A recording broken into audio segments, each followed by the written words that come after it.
remember not to look at that. It's not my camera. Yeah. Okay. 5,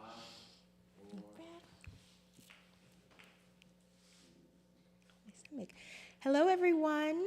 This is More Than Magic. I am your host, Kirsten Thompson. I'm going to ask everyone a favor before we get into the show. This is a very special guest that we have today. It took about 4 months of planning, I think, to get her here. Would you take a moment before we get started to press the like button, please, and share this, because that's the best way to get everyone to see this episode. So I am very honored and pleased to have Mrs. Aaronetta Pierce. Thank you for coming, and welcome. Welcome to our humble abode. It's an experience for me. I'm very pleased to be here. Yes, thank you so much. I'm going to share something with you, and I think we talked about it a little bit beforehand. When I read your bio, and this doesn't happen to me very often, there was so much richness and so much experience in it that I actually got nervous because I thought, I don't know what questions I'm going to ask her. There's so much in there. She's lived this full life, but I know where we'll start. Your name, Aaronetta, is not a common name. You're the first person I've ever met with that name, and I really would like to know the meaning of your name, or who named you, or how you came to be Aaronetta. Wow, that's a interesting story. It's funny you should ask. I was the second girl born to my parents. Okay. And they thought, well, I don't know if we'll have any more, so maybe we better start incorporating your dad's name into your name. And his name was David, and they didn't see anything there since I was a girl. Right. And but his middle name was Aaron, and it comes from the Bible. Yes.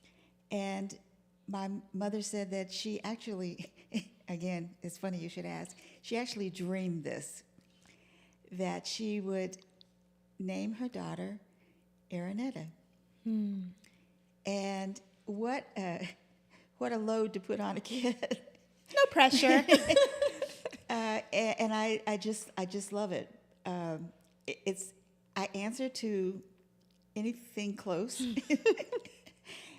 in spelling as well. I have programs from being on little plays when I was a kid growing up, and it's so funny to see how my name has come out, because people think they know how to spell it, and then when you say Aaron, if it's not E-R-I-N, it's A-A-R-O-N, and there are a lot of Aarons. True. So I'm sure in the future there will be a lot more Aaronettas. Yes. But it is unusual, and I don't think I know of but one other. Oh, okay. And it's spelled differently.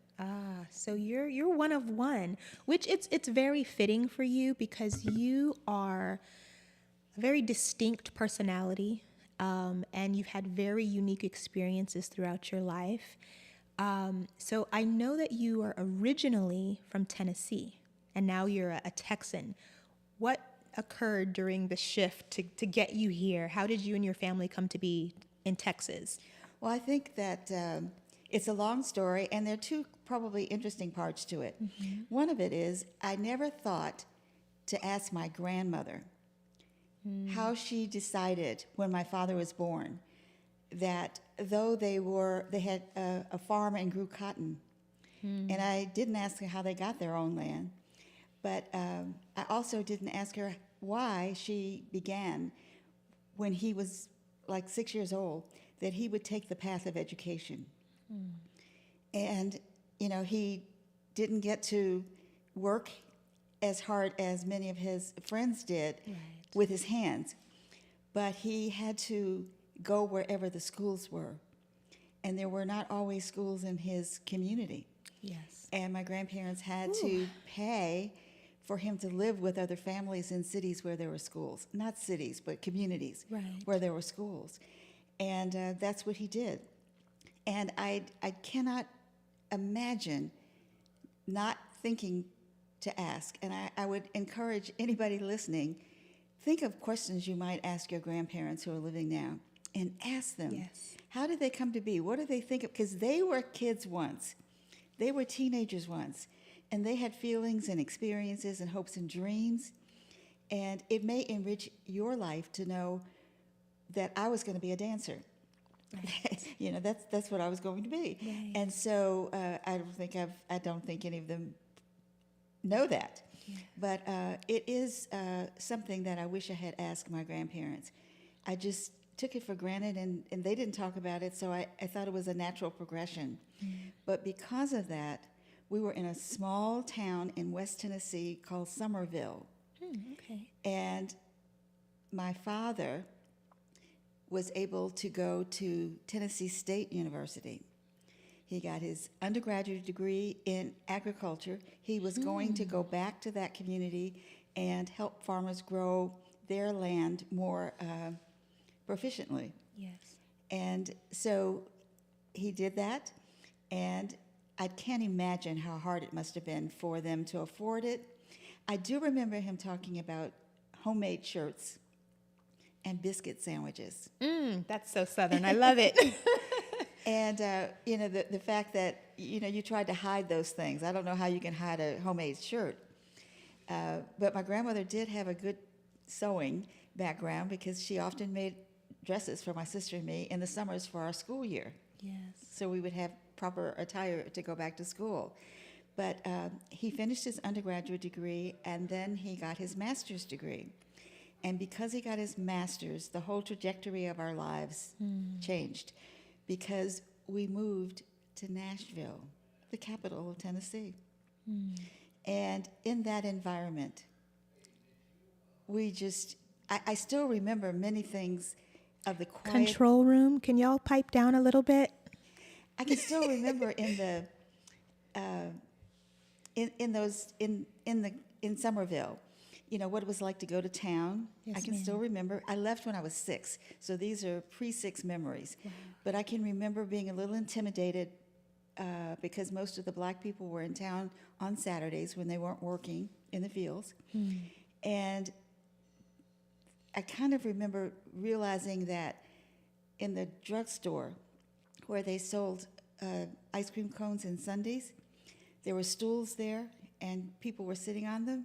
And I knew, even at that age, that I wasn't going to be able to sit on that stool. I wasn't allowed. I don't know what word I used to myself, but that was what I can remember experiencing. I can still remember the name of the look of the guy who was a soda jerk, I guess, in those days. He was African American, but he was very fair.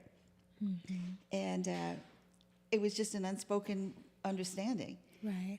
And I knew that, and I understood that. But at any rate, at the age of, but I will say this, I couldn't feel inadequate in that community because my grandmother was a teacher. She had studied at Lane College, my maternal grandmother. Okay. My paternal grandmother was a farmer.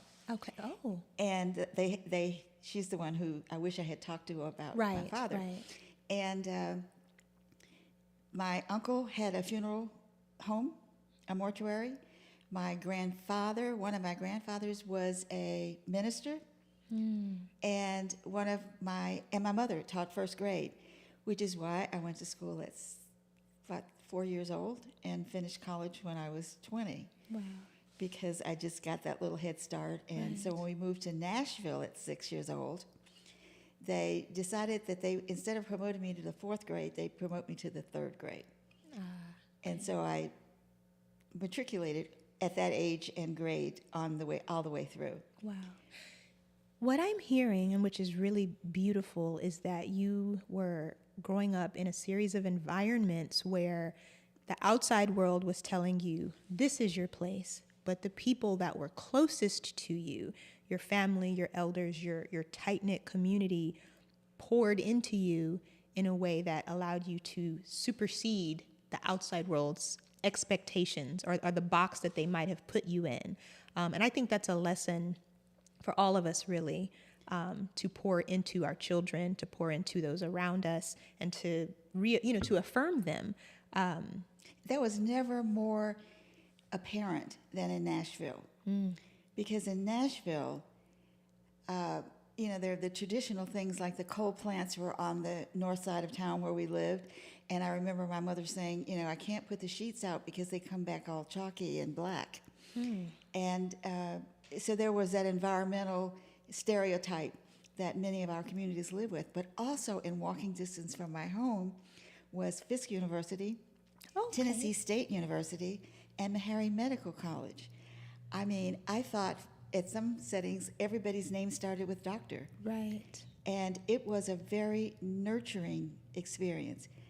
I couldn't go to the ballet or the library downtown, but I could go in those facilities on those college campuses. They reached out to children, and I encourage colleges to really see if they can't do more of that even now to their neighborhoods. By the fact that they're there, Yes, ma'am. I knew college existed, Right. and that I saw others going there, so it was just a normal thing that I would also go to college. And I think that that's an advantage. I was able to have piano lessons and dance lessons and drama, children's theater, Yes. and all of these things. I mean, I don't think that anybody who saw me thought I was going to end up being any of those things, but I'm on the correct side of the stage now as an adult, and I can appreciate it. Absolutely. So all of those adventures in art and culture molded me in a way that I became an advocate for them. I appreciate them, and they gave me some value that I carry with me in my presence. Yes, yes. Now, you said something that I would like to touch upon because you said, you thought everyone's name began with doctor. You married someone who became a doctor, and right before the show, you said, and I married my soulmate. So please share with us how long you and your husband have been married. And I'd really love to know how you all met. It's a long story. If he were here, he could tell it better, and he would interrupt me even at a distance and say, no, that's not the way it happened. But we didn't know the word soulmate when we got together. But I think of it because I'm an activist in the community for arts and culture and the betterment of people of African American descent. And my husband is more in the background. Yes. Mm-hmm. He's like the historian and provided this historical background to help posture my involvements. And so he was busy working, and even if he weren't, I don't think he would be a board person. I mean, he's more private in his love of the arts or literature or his culture. And so it was a kind of a synergy that I don't think I would be the person that I am without an injection of his interests, his character, his interests. And sometimes he provides some of the historical background that then I go, oh, that's how that happened. And that's how that went. And then I can look further into it. Right. And then I'm prepared to go to the meeting and assert an opinion and a position. Right. An informed opinion, one Yes. that has feet and legs. Yes. And so many times it's because of some inspiration that I've gotten from him. That's beautiful. It sounds like you all are flip sides of the same coin, and you're We're- complementing each other. We're definitely flip sides, and we do complement each other, and that's been great as I have been the one involved in San Antonio. I always say he's the wind beneath my wings, and he would just as soon be beneath the wings than the one out front on the microphone. Right. He probably wants nothing to do with it. They called me from the newspaper once, and they said, we're on our way out for this photograph with you and Dr. Pierce. Is he really going to take a picture? Well, and when I was doing some research I definitely saw more pictures of you than him. Yes. But in the pictures that I saw of you together, you can really, it's palpable. You can see your connection in the photos, which is really interesting. So that's why I wanted to ask about, you brought it up, you said my soulmate, and I was like, I knew it. Because oftentimes with married couples, that they love one another, but you don't always hear that specific word, soulmate. And so how many years have you all been married now? Next week it'll be 59 years, March 1st. Beautiful. Well, happy early anniversary to you both. Thank you. It's gone really fast. Yes, and, I can imagine. It's pretty hard to imagine, but it's been very, very interesting. I'm sure. Never boring. my husband had a similar experience growing up, as did I. His parents were at Atlanta University, and so that whole conglomerate of black colleges in Atlanta, Georgia, was a playground for him. Right.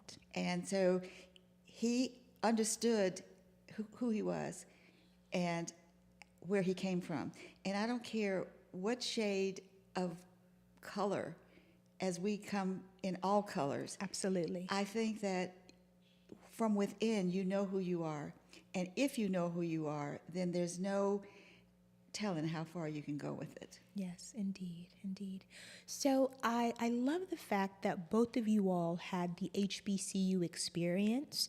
And unfortunately, a lot of our institutions are, I don't want to use the word in jeopardy, but there's some concerns about them being able to have longevity. So I'm curious what you think people can or should do in order to make sure that we don't lose these institutions, that they're around. Because I'm sure that there are boards or other institutions that people can join or be part of to, aside from alumni giving back, of course. Yes. Do you have an opinion about that? Because I know I don't want them to go away. I feel very strongly that we need them now more than ever. Yes, ma'am. Or as ever.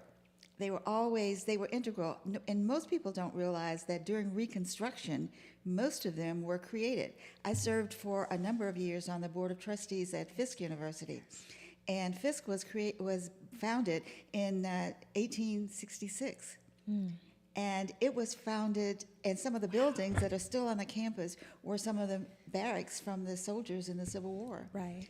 It was, and right down the street, not founded in those times, not until the 20th century, was Tennessee State University, and in between was Meharry. They are vital. They are vital. There are, in our environment as we live today, there is still a sense of distance between the races. And for those who need that extra environmental comfort, for those who prefer that environmental comfort, Yes.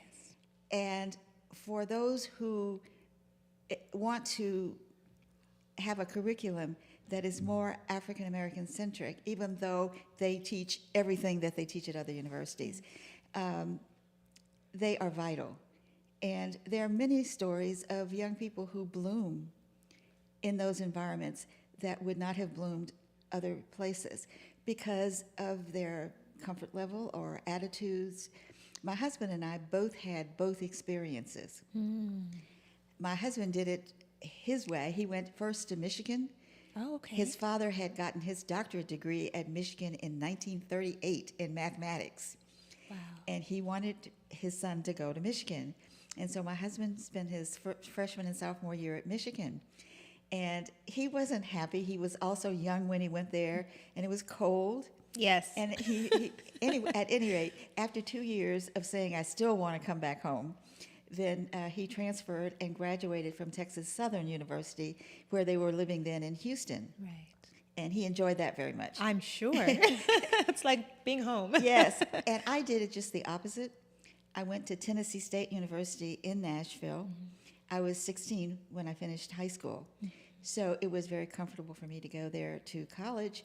And after 2 years of my father being on faculty and trying to be a good kid, and You're like, just out of here. it was not always easy. And so finally, I said I want to transfer, and my father and mother jumped right on it, and I transferred and graduated from the University of Iowa. Iowa. And that was my first integrated experience, and it was great.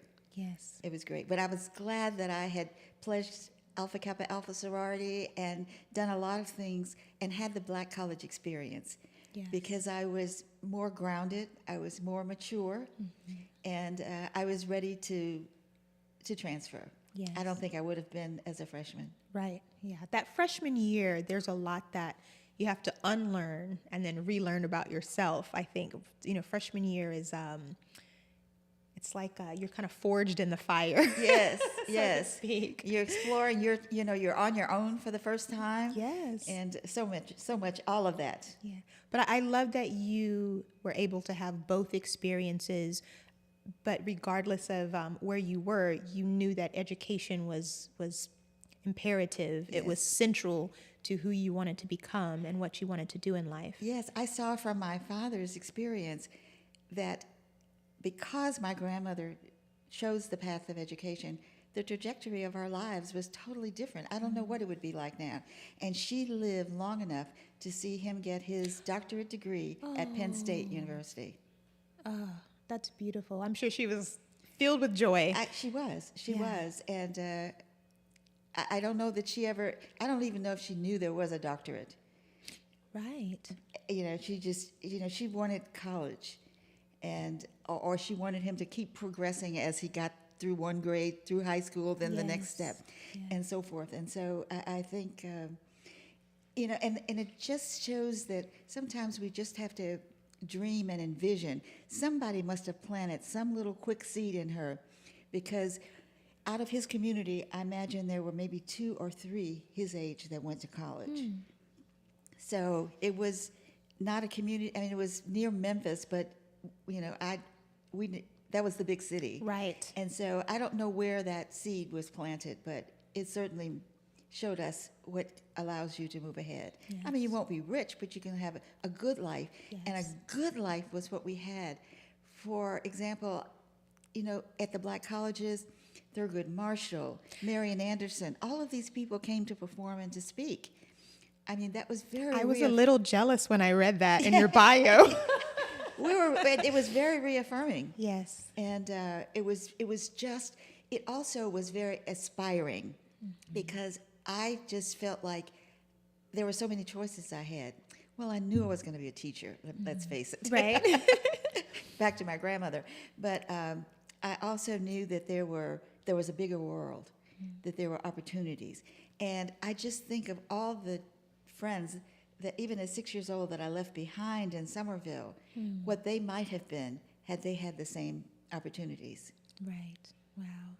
So I would like to talk about how you, I know you said that your husband has been instrumental in you being able to do some of the advocacy work that you do and some of the educational work when it comes to promoting African American art and culture.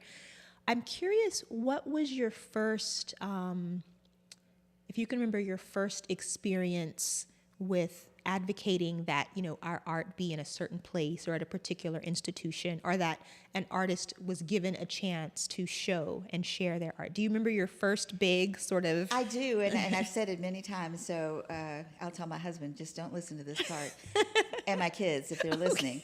Tune out. But I took a lot of it for granted because I saw black artists, of all disciplines. And so I knew that they existed. But when I came to San Antonio, it wasn't clear whether I would go back to teaching or what my lifestyle would be. But the children were small, and I needed to carpool them. And I had, when I say this, I don't mean it elitist at all, but I did have the luxury of considering not working because my husband's employment would allow that opportunity for me. And because of that, and because of the example of my parents, who were always involved in something in the community, church, clubs, professional organizations, that they were trying to make things better. Yes. They wanted things to be better, and it was clear that there was a lot of room for things to get better. Indeed. And so I, when my youngest son Michael was in school all day, I started looking around for some interesting things to do. And my husband read in the paper that they were looking for docents at the Museum of Art here in San Antonio. And so I showed up, and my little theater voice came out. You're on stage. Yes. And so I enjoyed being a docent there for about 3 or 4 years. And it was, at one point, and this is the part that's so familiar to people, but I was taking a group of children through the 19th century portrait art gallery at the Museum of Art. And one of these little girls looked up at me and go back, and now this still looks the same, said to me, "Mrs. Pierce, something's wrong in here." I said, "What is it, sweetheart?" She said, "There are no black people on the walls in here anywhere." Out of the mouth of babes. Out of the mouth of babes. Here I was feeling so proud of my legacy that I was volunteering in an environment where there was not any information about African American culture anywhere.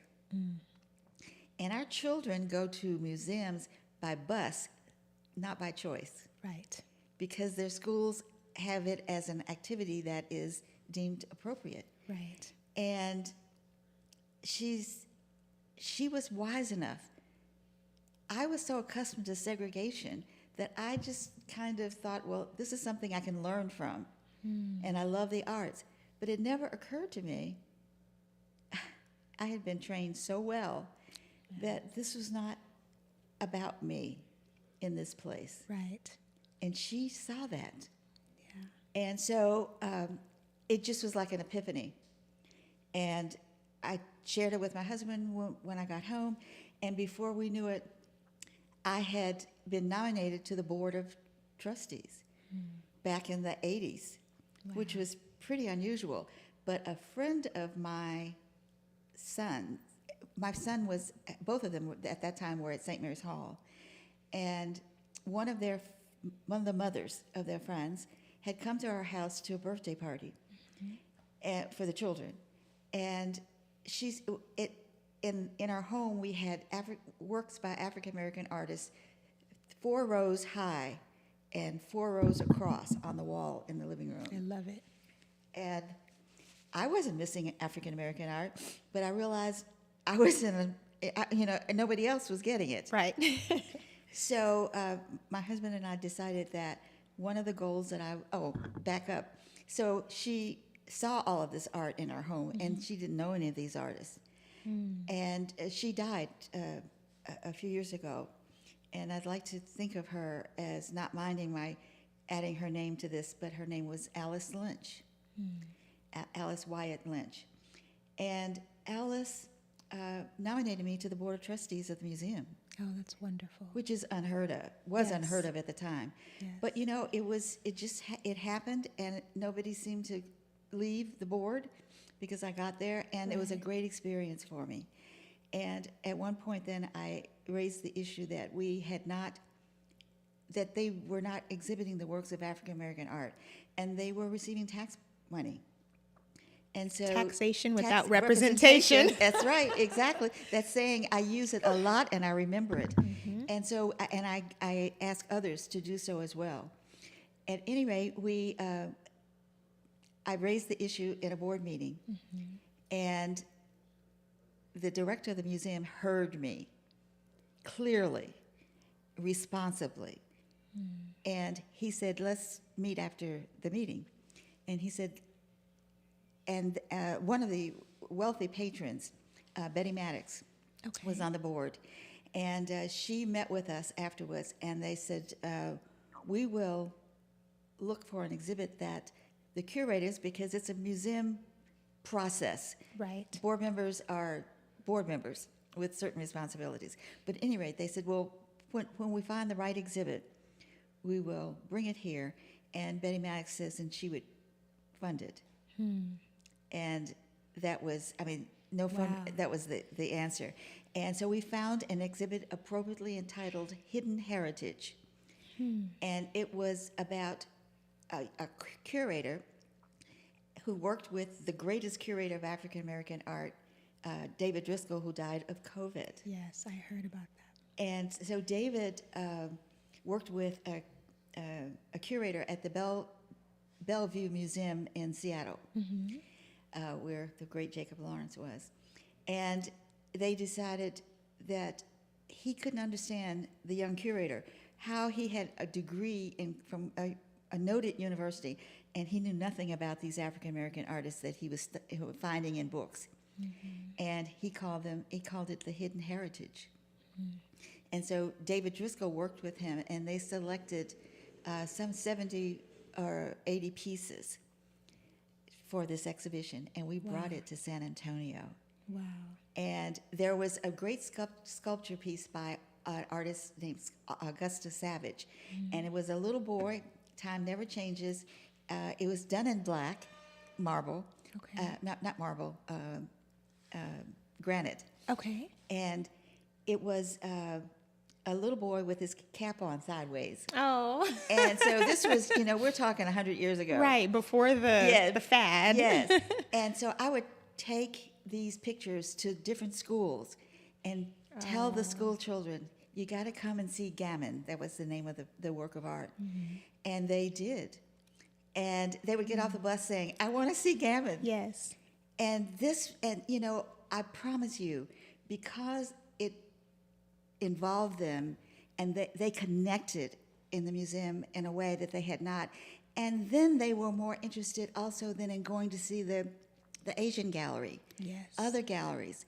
And it became more of I'm here, let's see who else is here, I belong here, I'm a part of this art thing. Right. And that is really important. We still do not regularly go to museums and on a daily basis and see works by African American art, but it has improved greatly. Yes. We do not find African American curators on staff, and now I have to brag.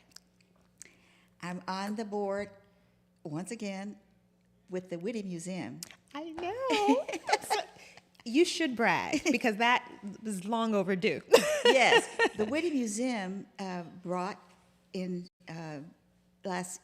21 and 22 an exhibition called The Black Cowboy. It was a great success. It's right now in Dallas and will be traveling to many places through the Smithsonian.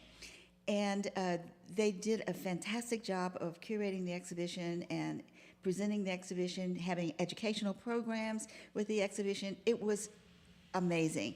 And the Whitty is one of the few museums that students from almost every school in San Antonio attend. Yes. So that's pretty outstanding. But I had a help from God, and that was just an amazing experience, because I was chairing the visiting committee for Black Studies at the University of Texas in Austin. And on my committee was a lady who I became very friendly with, and whose daughter later became head of the history department at UT Austin, an African-American woman, Dr. Dinah Ramey Berry. And so I was talking to her mother, Dr. Ramey, sometimes during maybe 4 or 5 years ago, and I said, she said, what are you doing these days? And just like that, I said, well, I'm really committed and excited about an exhibit that's going to be held at the Whitty Museum in San Antonio in a few years. She says, well, Dinah has a student, a graduate PhD student, who's getting his doctorate, and his dissertation is on the Black Cowboy. How serendipitous. That was divinely orchestrated, actually. Yeah. You can't, it has to be, it's divine. Yes. And that was as it was. Yes. I introduced him to Maurice McDermott, the president of the president of the Whitty, and she was thrilled. She just said, let's do it. Let's bring him down here. He can be co-curator with Bruce Shackelford. And everything went so beautifully that at the last board meeting in January, not the last board meeting, but the January board meeting, she introduced to the board Ron Davis, who is the first African American hired at a San Antonio museum as a curator. And that's just, yes. And and I talked to him just yesterday. He says, I get up in the morning loving to go to work. Yeah. The people he works with, Maurice, the whole environment. And guess what he's curator of?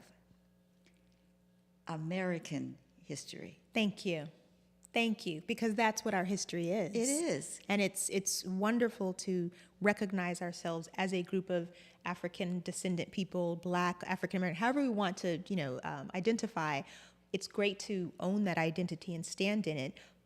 but we've built America. Yes. Well, that's a whole other show. That's a whole other And show. goodness, I have so many questions. So, and I would like to mention that, the importance of art. I think sometimes people think of art as frivolous, but when you mentioned that initial exhibit being about Black cowboys, I'm actually trying to get a group of Black cowboys and women to the show.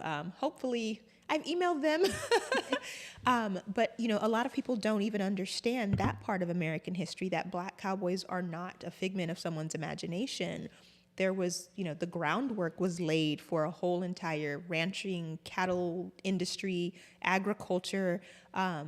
So art is very important because it helps people. You know all of this, but I'm just saying this to the people watching. Art is so important because it's not just, it's a way to tell stories. It's a way to educate about who we are.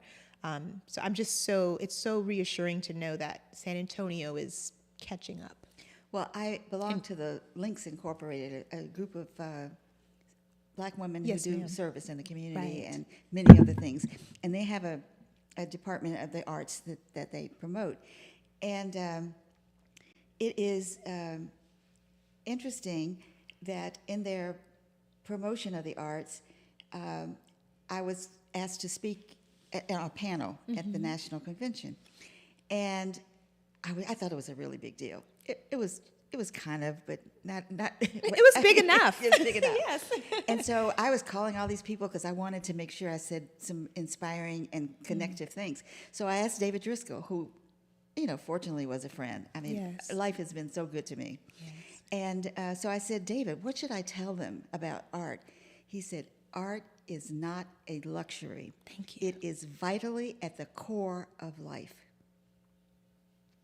Yes. And all of these African American artists who have not been able to be featured in museums, they get up every day doing something that they cannot do without doing. And somebody is looking at them and shaking their head, no, no, no. If you don't like the aesthetic, wait a minute, because they do everything that Right. other artists do. They're inspired by everything other artists are. And some of them tell it differently, and some of them tell it about African Americans because that's what they know best. Right. Absolutely. Absolutely. We tell our own stories the best, better than anyone else could. So I want to step back for a moment because you mentioned, coming to San Antonio. And one of the things you said to me prior to the show, this is something that is, San Antonio history. Everyone knows about the Alamo. And you said, Kirsten, I would like to talk about the Alamo. So I want to give you all the time you have or would like to, to speak about that, your perspective of how history of the Alamo is told, not only through art, but through the written word. Well, I would like to say that, first of all, I am serving on several committees as the Alamo is being restored, reimagined, and told. And it is one of our largest attractions. And I don't want to do anything. I want people to every day come to see the Alamo and to enjoy that as an attraction in San Antonio and to appreciate that out of the Alamo we got the Republic and statehood. And so, the state of Texas was born. Right. But I want them to learn the whole story. And one of our committees, call it ACAC for short, but it's the Alamo Citizens Advisory Committee. And they created some principles over maybe 6 or 7 years. And those are the guiding principles. And it is the guide by which a lot of the stories will be told. And one of them is slavery. So it is yet to be seen exactly how that story is going to be told. But I think that as we begin to think about slavery, especially in Texas, where a lot of history is being undermined, that it's so important for all children, Black and white, Mexican American, Native American, Asian American, European American, Yes. to understand that this is a country of many people. And you cannot tell the story of America without telling the story Whew. of African Americans. Tell it. And more and more is being written about that now. But I was speaking to a group of ladies, all white except for two, at a Black History Month presentation. And only one walked out.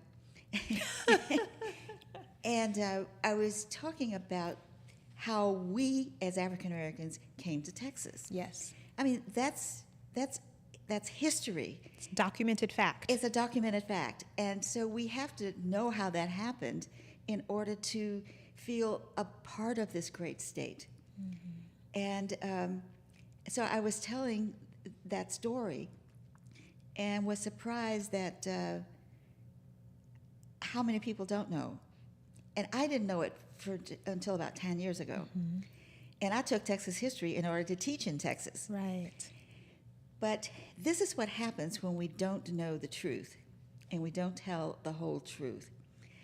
But Stephen F. Austin and his father, Moses, understood that Mexico wanted to grow and advance this part of Texas because where we are sitting was Mexico. Yes, ma'am.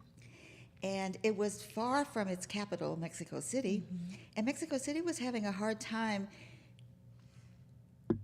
running, organizing this far-reaching appendage of its governing force. Right. And so they were welcoming Americans, by that Southern Americans or any Americans, to come and bring groups of people they call colonies and live in this new region so that it could be populated.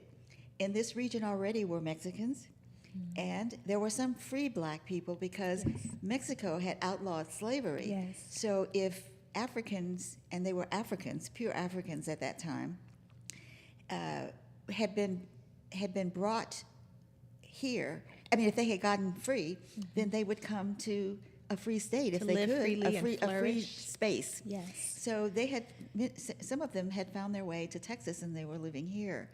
And so the colonists added to it and became what we call Texians. And they were happy to come to this area because it offered a lot more arable land in which to grow cotton. Because the South was pretty much overwhelmed with cotton growth. And so they began to realize as they came that there was no way to grow cotton profitably without enslaved labor, as they had seen in the South. And so they wanted to bring their enslaved people. And they did a little at a time in the early 1800s, leading up to the battle that freed. At any rate, I'll tell this in order. But at any rate, the Mexican people said, "We'd like you to do 3 things." They weren't requirements, but they were, as I have learned, but they were wishes. Maybe strong suggestions. Yes. They wanted them to speak Spanish, to be Catholic, and to not have any enslaved people. And so that was a bone of contention. And to be honest, there were no totally innocent communities because in some cases, Mexico, Tejas looked the other way. Right. And so some enslaved people got in, and then they tried something with calling them indentured slaves or slaves for, indentured people or workers for life and any number of things like that. But a slave by any other name is still enslaved. Indeed. And so it was chattel slavery, which is the most horrendous kind of slavery, if there's any good kind of slavery. And they were owned for 24 hours a day, every day of the week, and they were worked most of that time, and when they were free, they slept. And I don't think they ever had a dentist or an obstetrician or a psychiatrist. They worked, Yeah.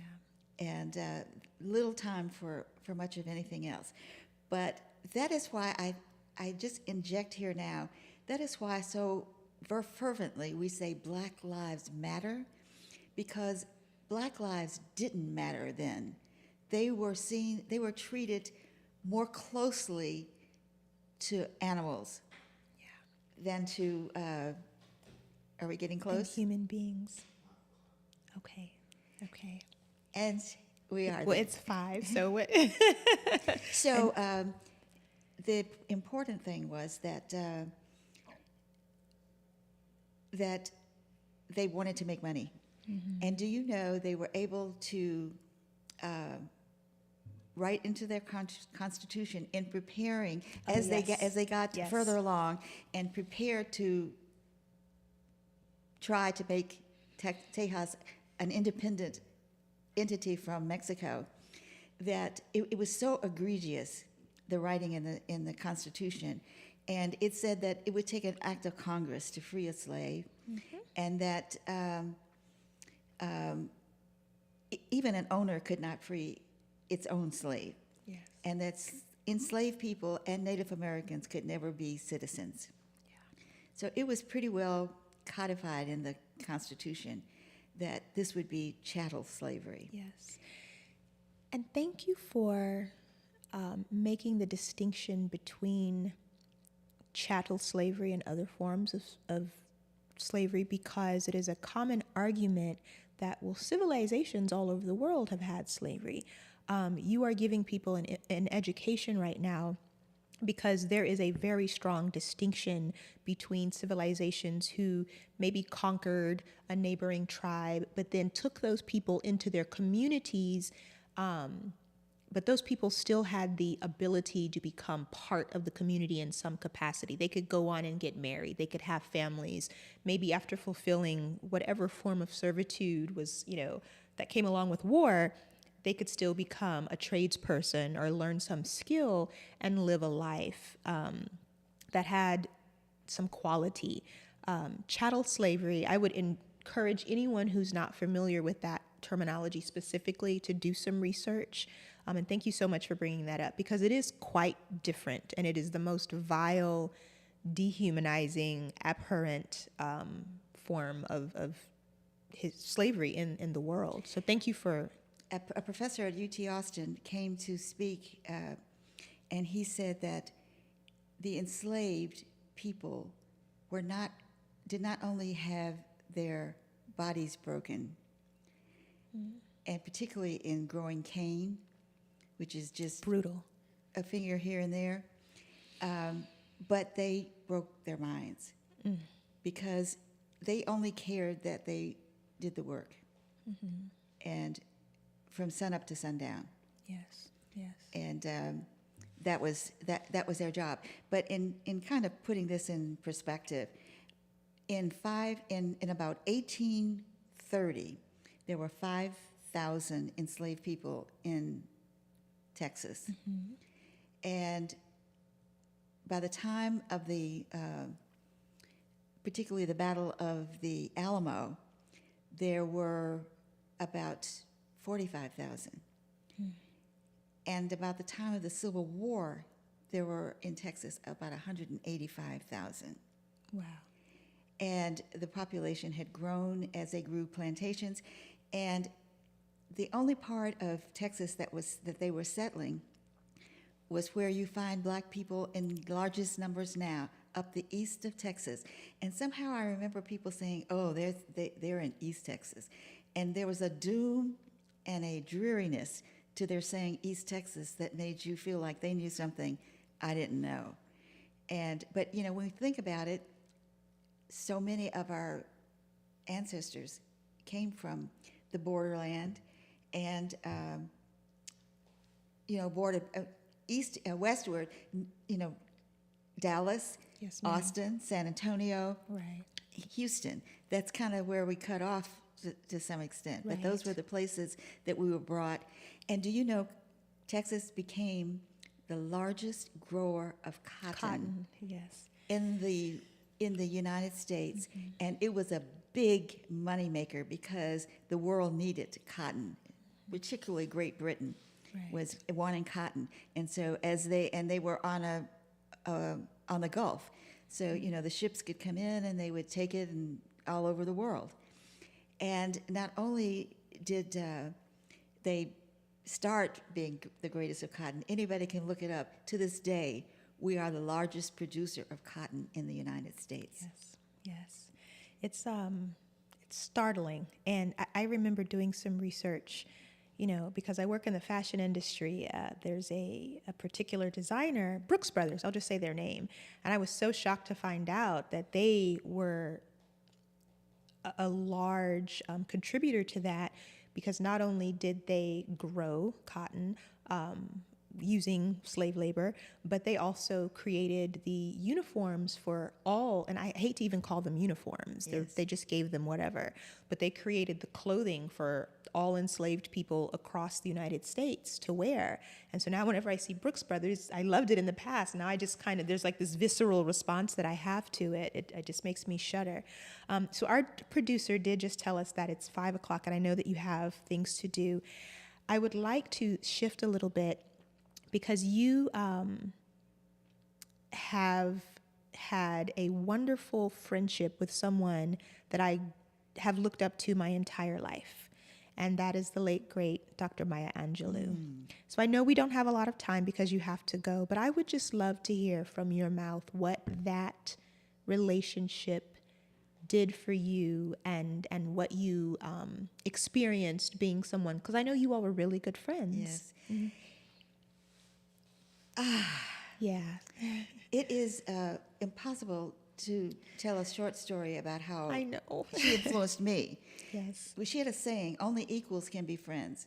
And that meant that one may be more beautiful, one may be wiser, smarter, richer, poorer, but they have to bring the same commitment to the relationship. Yes. So I say we were friends. I still always looked up to her. Yeah. And whether she was serving me tea or I her, I always felt blessed. Yes. And my older son, Joe, says he felt blessed because she recited a poem at his wedding in New Jersey.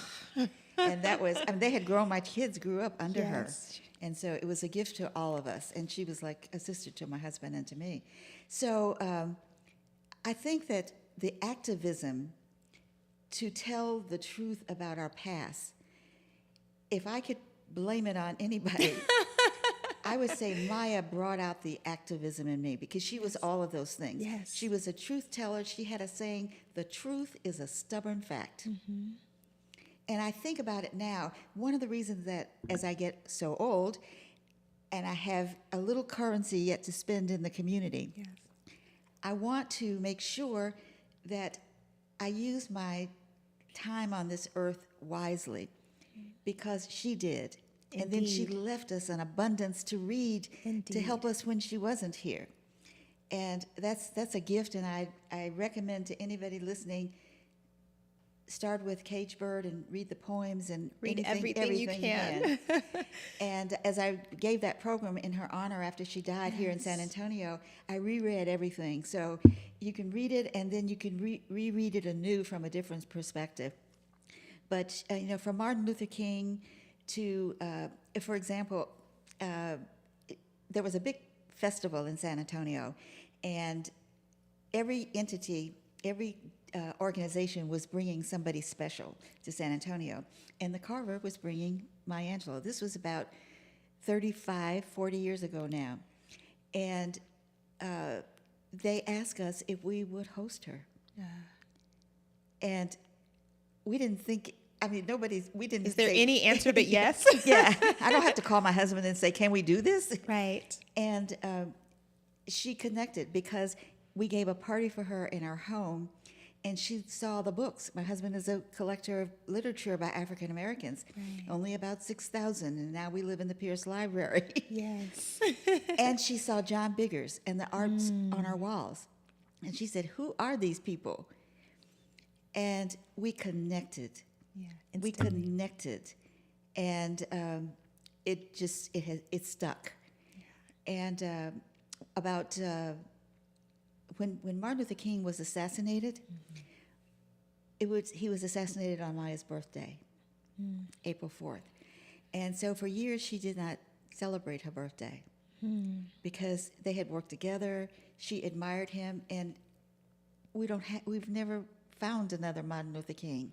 I mean, he was her friend. I mean, everybody was her friend, but I mean, she knew everybody. But Right.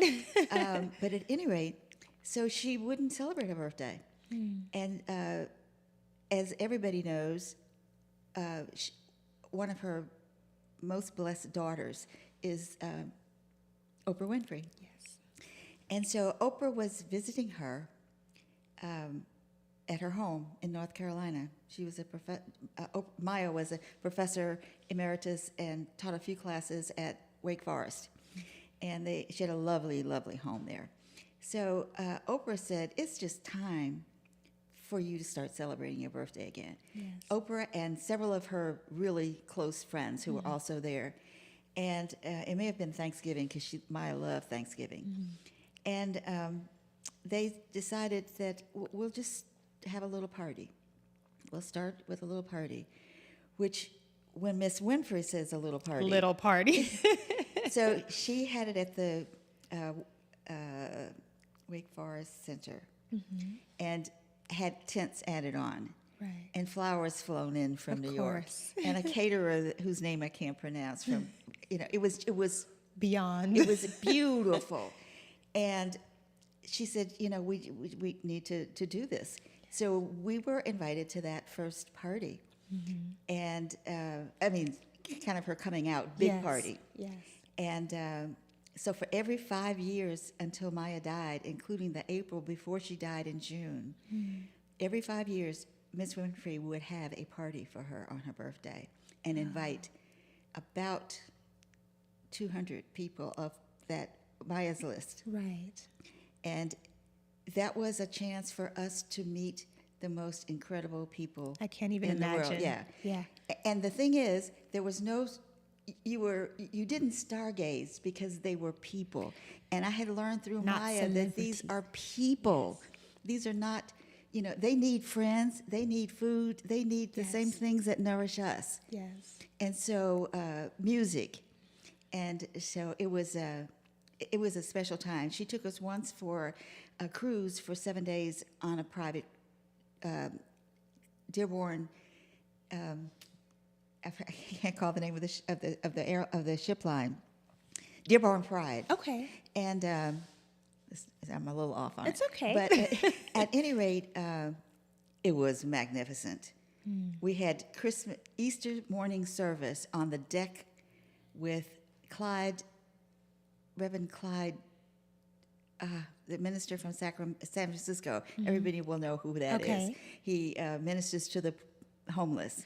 Oh, okay. And I know his name, but that's what Adie will do for you. Right. That's okay. It'll come to you later, and those who don't know can Google it. And he gave us a sermon that morning that was just magnificent. And B.B. Winans, one of her friends, Right. performed. Wow. And I will never, all of us call ourselves the boat people because that day, B.B. Winans sang Stand. And it will just always be incredible. And we all wore white. But anyway, that was just a really incredible, magnificent thing. But on another time, Maya, she enriched our lives with her wisdom, with her love, with her food. Yes. I have her she'd say, get out of the cookbooks." kitchen. You come back when it's time to clean up. Yes.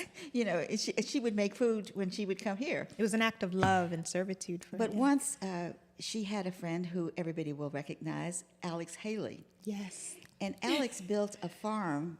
He bought a farm in Tennessee, and he had cottages built around it and a lake in the middle.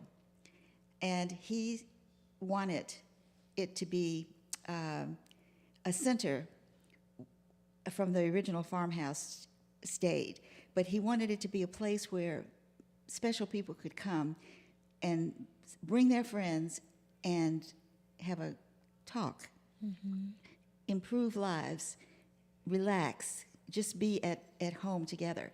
And so he had housing for 19 people, Wow. 18 or 19 people. So I was attending a conference in Nashville, and Alex was speaking. So Maya said, when you get there, ask Alex. I said, I don't know him. She said, you will. She said, ask him, tell him that you're going to be one of my guests in May, that I'm going to see him in May. I didn't even know what it was, what that meant. And as it turned out, Alex was going to have the first tete-a-tete centered around Maya. And she could invite 18 people that she wanted to spend the weekend with. It was a 4-day weekend. And my husband and I were in that group. And the stories and the food and the fireside chats and getting to know Alex Haley. Incredible. Incredible. Incredible. Immeasurable. I mean, and you're not doing it as a stargazed, but your heart is listening as every word. But that's how I feel sitting here talking with you. Life has been good to us, and that's why I think it's important to give it back. Absolutely. So that others can have lives that are rich, because we're not wealthy people by a long shot, but we are rich In spirit. in love, in life, Yes. in experiences, Yes. and we're blessed. I have to share with you, and we'll wrap it up because I know you have to go. I just have to share this one. I actually met, I had the opportunity to meet Dr. Angelou several times living in San Antonio. 2 of those times were because of you, because of events that you had chaired or orchestrated. So I shared with you that I'd met her at a luncheon, but I had an experience when I was working at Saks Fifth Avenue, and my producer has heard this 1,000 times. I always told everyone she was an angel on earth. That's how I really felt. But I was working at Saks Fifth Avenue at the time, and I heard her voice. And I told the ladies in my department, I said, I hear Maya Angelou's voice. It's the weirdest thing. And they're like, oh, the lady from Oprah? And I just had to roll my eyes because I didn't have time to explain. And I saw her in between the escalators looking at hats. I was very young when this happened, so in a very young person's fashion, I ran up to her, which I typically didn't do when I saw celebrities. She loved it. But I ran up to her. Affirmation. Yes, she was so kind, but she said something to me that I will remember for the rest of my life. I ran up to her and like a blithering idiot, I said, oh my goodness, Maya Angelou, I have all of your work. I've read all of it. I have everything you've written, and I do. I have a collection of all of her works. It's like one of my most prized possessions. And I started blabbering like excerpts from her written works. And then I said, and I just, I don't know if you know how much you mean to us, how much you mean to Black women, to young Black girls. Thank you so much. I just don't even know, do you know who you are? And she put her hand on my shoulder and she looked me dead in my eyes. And she said, of course I do. Do you know who you are? I still get emotional. I will never forget that. It will stay with me through my entire life. And I think she did that on a large scale for people and helped us affirm who we are. And I want to give you your flowers because you do the same thing through your educational work, through your advocacy, by being a truth teller.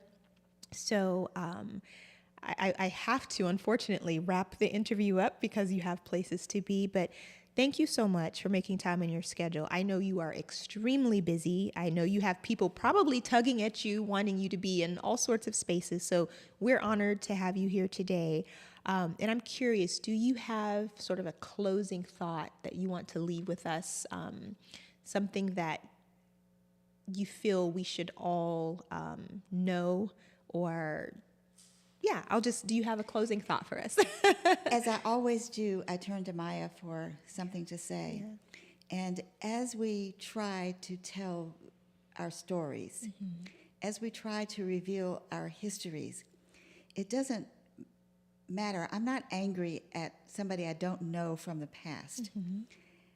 But in this day and time, as we're trying to change, I would say to the people, it's on you now. This is your, whatever goes wrong now, it's on you. And I would close with this quote by Maya Angelou, which is, I discovered it after she had died, but it's about history. And she says, history, despite its wrenching pain, cannot be unlived. But if lived with courage, it need not live again. And there it is. Thank you so much. It was an honor to have you here. That's My the honor. perfect closing. You're a lovely young lady. Thank you. I received that. I'm trying to learn how to accept compliments and not Well, deflect. you really so are. Thank you. So everyone, thank you so much for tuning in and sharing in this wonderful conversation. We would love to have you back one day if you ever have time, because I'm sure there's more that we could talk about. But in the interim, thank you. We wish you well in all of your future endeavors. Everyone, again, just as a reminder, we are More Than Magic. We are a Black and Brown owned studio here in the heart of the east side of San Antonio, where many great things come from. And we would encourage you to follow us on social media as we continue to grow and expand and bring more amazing guests to you like Mrs. Pierce. So for now, we are signing off, and we will see you next time. Oh, thank you. I want to cry. I'm going to This fly. was wonderful. Yes, I know you have to go. I'll walk you out. Oh, yes, because we're 20 minutes past. I kept on saying, I know you have to go, and I was trying to, I didn't know where to end it, so I